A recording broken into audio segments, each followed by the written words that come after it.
السلام علیکم۔ آج میں آپ کو بہت زیادہ خوفناک کہانی سنانا چاہتی ہوں، لیکن اس سے پہلے اگر آپ اس چینل پہ نئے ہیں تو اس چینل کو سبسکرائب کرنا مت بھولیے گا اور بیل آئیکن کو بھی ضرور کلک کریے۔ تو آئیے شروع کرتے ہیں آج کی ویڈیو۔ رحیلہ بانو ایک نواب زادی تھیں۔ ان کے والد 6 گاؤں کے مالک تھے، لیکن پھر حالات خراب ہو گئے اور نواب صاحب بالکل غریب ہو گئے۔ ان کی ساری دولت ختم ہو گئی، پھر ان کا انتقال ہو گیا۔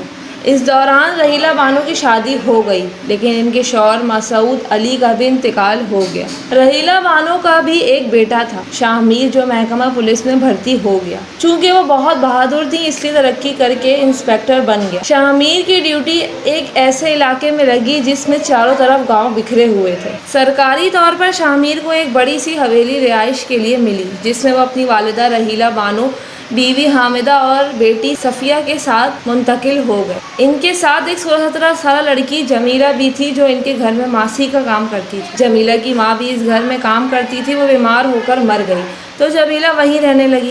وہ گھر کے سارے کام کرتی، کھانا بہت اچھا بناتی تھی، پورا دن جانوروں کی طرح کام کرتی رہتی تھی، لیکن رحیلہ بانو کے مزاج ہی نہیں ملتے تھے۔ اصل میں رحیلہ بانو شروع ہی سے بد دماغ اور بد مزاج تھیں۔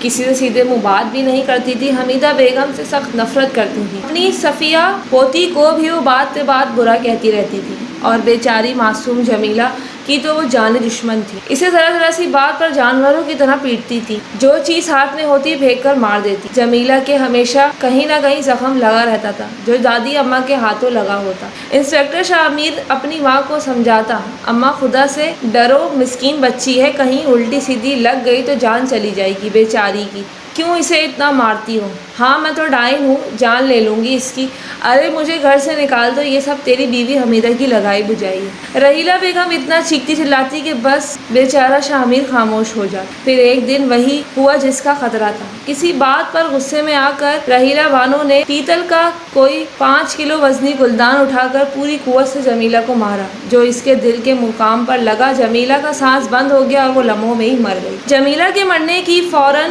تھانے میں شاہ میر کو خبر کی گئی۔ شاہ میر کے ہاتھوں کے طوطے اڑ گئے۔ ماں پر قتل کا مقدمہ بن رہا تھا۔ مجبوراً اس نے ایک مجرمانہ قدم اٹھایا، راتوں رات جمیلہ کو ایک دور دراز علاقے میں لے گیا اور اسے ایک ویرانے میں دفن کر دیا۔ وہ بہت اداس تھا، لیکن رحیلہ بانو کے وہی دم خم تھے۔ رحیلہ بولی، موت اللہ کی طرف سے ہوتی ہے، موت آئی تھی، مر گئی، میرے ہاتھوں سے مری ہے، کسی اور طرح سے مر جائے اور شاہ میر خاموش ہو جائے۔ کافی دن گزر گئے، گھر میں بڑی پریشانی ہو گئی۔ صفیہ پڑھنے چلی جاتی، سارے کام جمیلہ کو ہی کرنے پڑتے، وہ بری طرح پریشان تھی۔ خدا کے لیے کسی ماسی کا بندوبست کریں، مجھ سے اور گھر کے کام نہیں ہوتے۔ ماسیاں آج کل کہاں ملتی ہیں حمیدہ؟ میں جانتی ہوں اگر ماسی نہ آئی تو میں گھر چھوڑ کر اپنے باپ کے گھر چلی جاؤں۔ آخر کار حمیدہ بیگم نے کہہ دیا۔ اب تو شاہ میر بہت پریشان ہو گیا۔ اس نے اپنے سارے دوستوں سے کہہ دیا کہ کہیں ماسی کا تلاش کر کے لائیں۔ وہ لڑکی خود ہی تھانے آئی تھی۔ اس کی عمر بھی زیادہ نہیں تھی، معصوم سی شکل کی مالک تھی۔ شاہ میر نے اسے گھر کے کام کے لیے رکھ لیا اور کہا، میری والدہ بہت بد مزاج ہیں، بات بات پر مارنے دوڑنے پڑتی ہیں، گالیاں بکتی ہیں۔ آپ اس کی فکر نہ کریں مالک، اب وہ ٹھیک ہو جائیں گی، اس نے کہا اور وہ مسکرا دی۔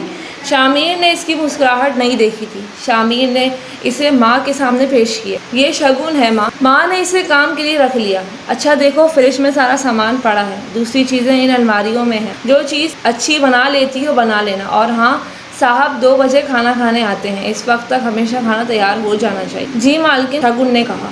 رحیلہ بیگم کے لیے ماش کی دال پکی تھی، دوسرے لوگوں کے لیے شگن نے کباب، بریانی اور انڈے کوفتے بنائے۔ 2 بجے جب حمیدہ یہ سوچ کر کہ اب شگن کو آواز دے کر کہنے لگی کہ کھانا لگا دے، یہ دیکھ کر دنگ رہ گئی کہ ڈائننگ ٹیبل سلیقے سے بچھی ہوئی ہے، تمام قائدین چمکتی ہوئی رکھی ہیں۔ شاہ میر نے تعریفانہ لہجے میں کہا، آج تو یوں لگ رہا ہے جیسے بڑے مہمان آ رہے ہیں، سارا گھر ہی چمک رہا ہے اور یہ تیز میز بڑی عمدہ خوشبو اٹھ رہی ہے۔ یہ لڑکی کوئی روبوٹ لگتی ہے، مشینوں کی طرح بر رفتاری سے کام کرتی ہے، کھانا بھی اس نے پکایا ہے، گھر بھی اسی نے چمکایا ہے۔ حمیدہ نے بتایا۔ اس وقت شگن گرم روٹیاں لے کر اندر داخل ہوئی تھی۔ اس نے روٹیاں سامنے رکھ کر کبابوں کے ڈھکن الٹ دیے، خوشبوؤں کی لپیٹیں انہیں اور پورے کمرے میں پھیل گئیں۔ اماں نہیں آئی، شگن اماں کو بلاؤ، شاہ میر نے کہا۔ بڑی مالکن نے کہا تھا کہ وہ اپنے کمرے میں ہی کھانا کھائیں گی، میں انہیں وہیں دے آتی ہوں۔ شگن نے کہا، یہ کوئی نئی بات نہیں تھی، رحیلہ بیگم کا جب دل چاہتا تھا وہ اپنے کمرے میں کھانا کھا لیتی، چنانچہ یہ سب کھانے میں مصروف۔ شامیر صاحب تو پاگل ہوئے جا رہے تھے، ایک ایک کھانے کی تعریف کر رہے تھے۔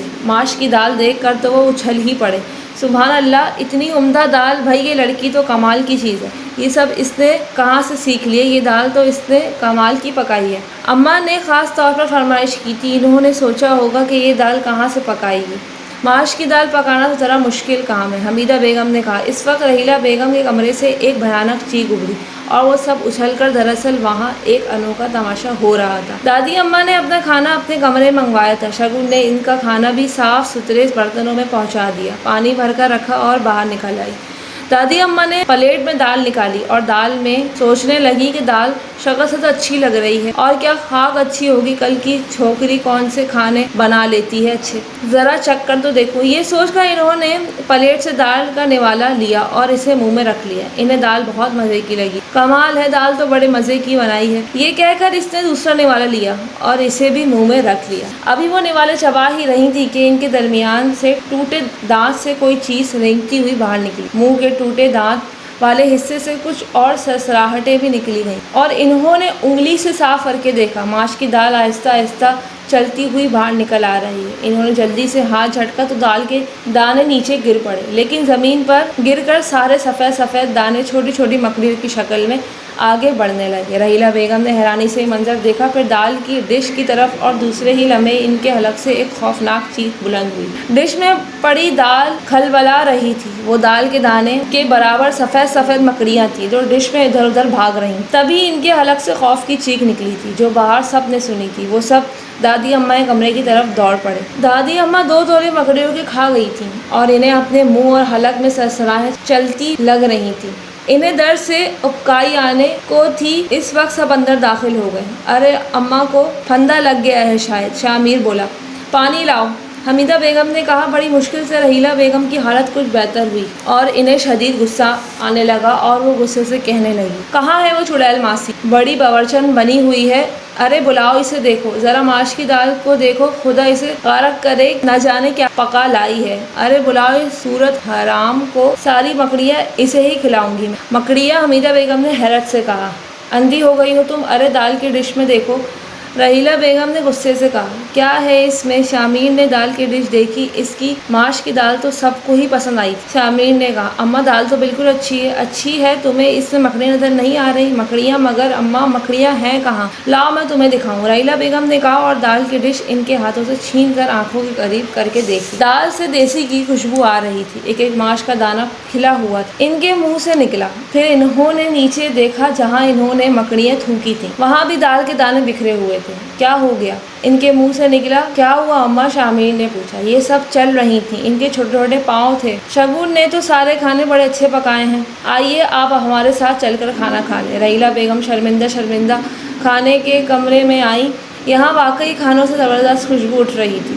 یہاں بھی رحیلہ بانو نے ماش کی دال کو آنکھیں پھاڑ کر دیکھا، لیکن سب ٹھیک۔ پھر بھی وہ معصوم شگن کو نفرت سے دیکھتی رہیں۔ وقت گزر گیا۔ چوتھے دن شامیر کے ایک دوست نے ان کی دعوت کی، پورے گھر کو دعوت میں جانے کا کہا۔ رحیلہ بیگم نے کہا، میں نہیں جاؤں گی، میرے گھٹنوں میں درد ہے۔ ٹھیک ہے اماں، شگن کو بتا دیں، وہ آپ کے لیے کچھ پکا لے گی۔ شگن، رحیلہ بیگم نے اسے آواز دی۔ جی بڑی مالکن، تجھے آلو گوشت پکانا آتے ہیں؟ جی آتے ہیں، میرے لیے اچھا سا آلو گوشت پکا دینا۔ ٹھیک ہے۔ سب لوگ دعوت میں چلے گئے۔ شگن رحیلہ بیگم کے پاس رہ گئی۔ اس نے آلو گوشت پکایا۔ دادی اماں نے کھانا مانگا تو وہ بولی، کھانا میز پر لگا دوں یا اپنے کمرے میں کھائیں گی؟ نہیں، میز پر لگا دو، آرام سے بیٹھ کر کھاؤں گی، رحیلہ بیگم نے کہا۔ شگن نے کھانا میز پر لگا دیا۔ کیا ہی عمدہ آلو گوشت پکا تھا، گرم گرم روٹیاں۔ رحیلہ بیگم نے ایک بڑی پلیٹ میں سالن نکالا، لیکن یہ کیا! جوں ہی انہوں نے گوشت کی ایک بوٹی نکالی اور پلیٹ میں ڈالی، بوٹی نے چھلانگ لگائی اور پلٹ کر ڈش میں کود گئی۔